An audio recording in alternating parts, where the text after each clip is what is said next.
Hello दोस्तों, नमस्कार। मैं प्रतिभा पांडे स्वागत करती हूं आपके अपने यूट्यूब चैनल स्टोरी जोन प्रतिभा में। तो दोस्तों, आज हम आपके लिए लाए हैं शनि देव की कथा। क्या आप शनि देव की कथा के बारे में जानते हैं? अगर नहीं जानते हैं तो हमारी वीडियो में लास्ट तक जरूर बने रहिए। तो शुरू करते हैं दोस्तों शनि देव की कथा। एक बार सभी ग्रह एक साथ इकट्ठे हुए और आपस में बातें करने लगे। कुछ विषयों पर बात करते करते वे एक विषय पर आके रुक गए कि सबसे सम्मानित ग्रह कौन सा है। वो सब आपस में तर्क वितर्क करने लगे, लेकिन कोई नतीजा नहीं निकला। इसलिए उन्होंने इंद्रदेव के पास जाने का विचार किया।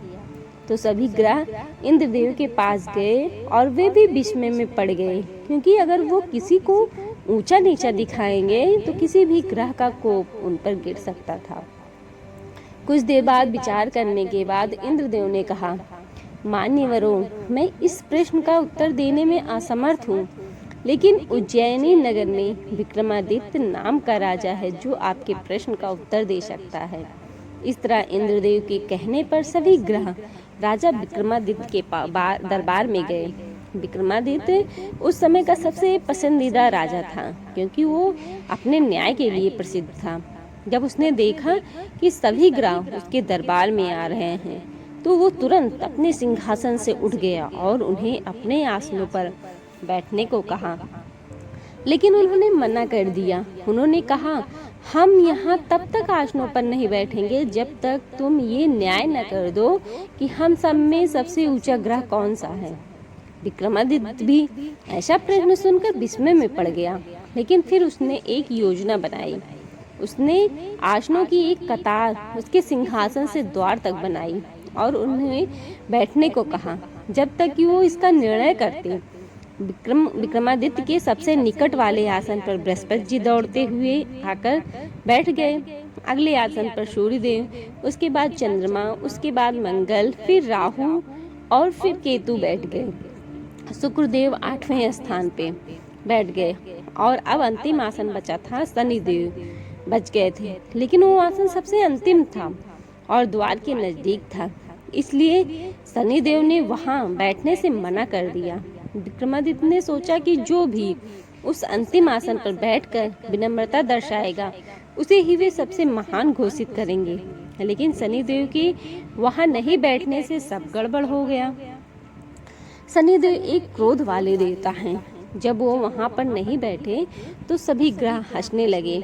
शनिदेव ने इसे अपना अपमान मानते हुए बहुत क्रोधित हुए और विक्रमादित्य से कहा, तुमने इस तरह मेरा अपमान करके अच्छा नहीं किया।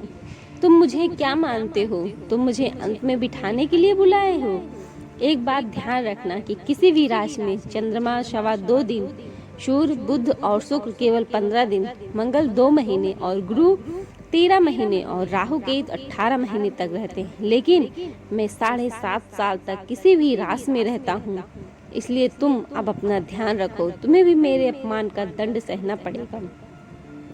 राजा विक्रमादित्य कुछ दिनों तक बिना किसी मुसीबत के दिन गुजारे, लेकिन जल्द ही राजा के 7.5 शुरू हो गए। उन दिनों में से एक अश्व व्यापारी वहां आया और वहां घोड़े बेचने के लिए रुका। राजा ने भी कुछ सुंदर घोड़े खुद के लिए खरीदे। उनमें से एक घोड़े का नाम भंवर था, जिसे राजा बहुत पसंद करता था। राजा उस घोड़े पे सवार हो गया और इधर उधर घूमने लगा। तभी कुछ देर बाद वो दौड़ता हुआ राजा को एक घने जंगल में छोड़कर भाग गया। राजा को ये देखकर बहुत आश्चर्य हुआ और अब वो उस जंगल में भूख प्यास से भटकने लगे। जब रात हुई तो राजा को बड़ी जोरों की प्यास लगी, जिससे वे जोर जोर से चिल्लाने लगे। एक दूध वाला उस रास्ते से गुजर रहा था। उसने विक्रमादित्य को देख लिया। वो विक्रमादित्य के पास की नदी पर लेकर गए और उसे शीतल जल पिलाए। विक्रमादित्य बहुत प्रसन्न हुए और उसने उस दूध वाले को अपनी सोने की अंगूठी निकाल कर दे दी और कहा, मैं उज्जैन में रहता हूँ और रास्ता भटक गया हूँ। क्या तुम मुझे रास्ता बता सकते हो? वो दूध वाला उसके गांव में लेकर आया और उसको एक दुकानदार ने भोजन कराया। विक्रमादित्य ने दुकानदार को भी एक अंगूठी दी और उसको भी विक्रमादित्य ने रास्ता भटकने वाली बात बताई। अब वो उस दुकानदार के साथ पूरे दिन बातें करता रहा और उस दिन दुकानदार को खूब आमदनी हुई।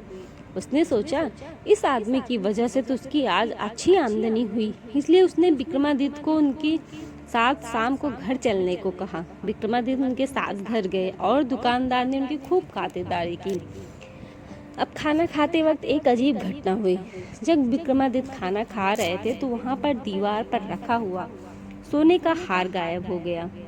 दुकानदार की नौकरानी ने उसकी पत्नी को गले का हार चोरी करने की खबर दी। जब दुकानदार ने ये बात सुनी तो उसने विक्रमादित्य से हार के बारे में पूछा, तो विक्रमादित्य हार के बारे में कुछ पता होने से इनकार कर दिया। दुकानदार ने कहा, जब हार चोरी हुआ तब तुम्हारे अलावा यहाँ कोई बाहर से व्यक्ति नहीं आया, तुम जल्दी बताओ कि वो हार कहाँ है। विक्रमादित्य ने कहा, मैं हार के बारे में कुछ नहीं जानता और मैंने हार नहीं चुराया। दुकानदार विक्रमादित्य को राजा के पास लेकर गया। जब राजा ने विक्रमादित्य के भोले चेहरे को देखा तो उसने कहा, ये आदमी कुछ चोरी नहीं कर सकता। इस तरह राजा ने विक्रमादित्य को आजाद कर दिया। अब विक्रमादित्य शहर में घूम रहा था, तभी के तैली ने उसे देखा और उसको अपने यहाँ काम करने के लिए पूछा। उस तैली ने विक्रम को काम के बदले रहने खाने की व्यवस्था देने को कहा। विक्रमादित्य राजी हो गए और वे तैली विक्रम को घर लेकर आ गए। अब विक्रमादित्य कोल्हू के बैल को चलाने का काम करने लगा और वो तैली तेल के बाजार में बेचने जाता था। जब बारिश का मौसम आया तब विक्रमादित्य तेज आवाज में गाना गाने लगा। उसकी आवाज पास ही राजा के महल तक पहुंच गई। राजकुमारी इस मधुर स्वर पर मोहित हो गई। उसने अपनी दासी को भेजकर उस आदमी का पता लगाने को कहा। दासी वहां गई और उसने राजकुमारी को बताया कि एक नौजवान अपनी आंखें बंद करके गा रहा था। राजकुमारी उसके प्यार में खाना पीना भूल गई। उसकी माँ ने उससे अपनी इस दशा का कारण पूछा तो राजकुमारी ने कहा कि अगर वो विवाह करेगी तो सिर्फ उस मधुर गाना गाने वाले तैली से ही विवाह करेगी।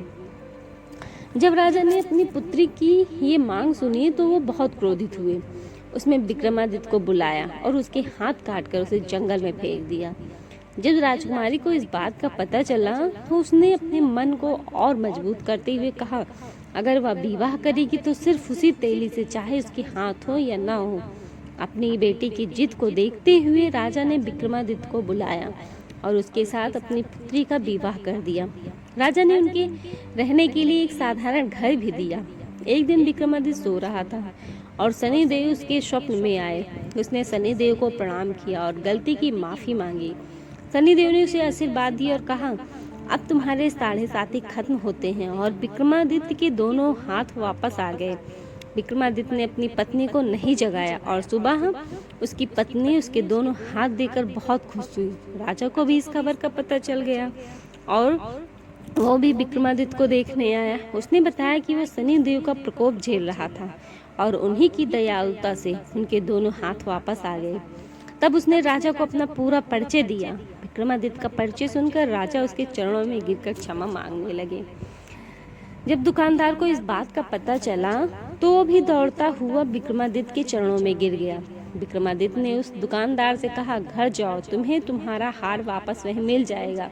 दुकानदार घर गया। हार उसी जगह पर टंगा हुआ मिला। विक्रमादित्य ने राजा को वापस अपने प्रदेश लौटने को कहा। राजा ने उसे उपहार स्वरूप कई घोड़े, हाथी और दासियां देकर विदा किया। विक्रमादित्य की जनता अपने राजा के वापस लौटने पर बहुत प्रसन्न हुई और विक्रमादित्य ने अब नवग्रह की पूजा की और शनिदेव को सबसे उच्च स्थान दिया। न्याय देवता शनि सदा सच की राखते लाज, यहीं गिराते हैं सदा झूठे जन पर गाज।